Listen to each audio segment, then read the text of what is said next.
Certains m'ont demandé de parler du polyamour, mais c'est pas nouveau le polyamour, simplement on a un mot aujourd'hui et presque un esprit pour le vivre.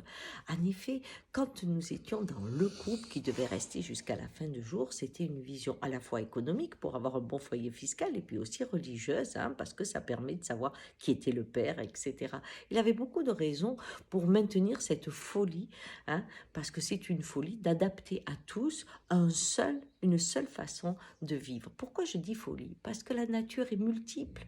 On a vu dans l'expérience, par exemple, des souris, qu'il y avait des souris qui étaient fidèles et qui restaient à deux, hein, comme les pigeons, comme dans d'autres espèces. Et puis, il y en avait d'autres qui avaient besoin de copuler avec différents partenaires. Vous voyez? Nous sommes aussi avec des natures différentes. Certains vont avoir besoin de faire la route avec plusieurs partenaires, d'autres, des fois, en rencontrent un et finissent le voyage ensemble pendant de longues années. C'est sa nature profonde qui est à découvrir. Par contre, on peut se tromper sur l'idée du polyamour. Si j'ai peur de l'engagement, si j'ai peur de laisser l'autre prendre toute la place dans mon cœur et de vivre une grande douleur s'il meurt, eh bien là, je peux essayer de ne pas m'engager nulle part en allant avec plusieurs.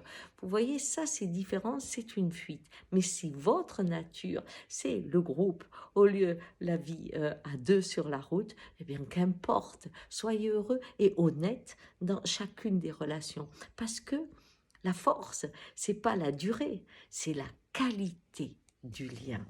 Si dans chaque lien, je découvre que l'autre m'ouvre, me fait grandir et que j'y suis bien, à ce moment-là, j'aurais eu beaucoup d'histoires d'amour. Et si j'en ai eu qu'une à l'intérieur de cette histoire, j'aurais eu 10 000 visages parce qu'on change à chaque instant.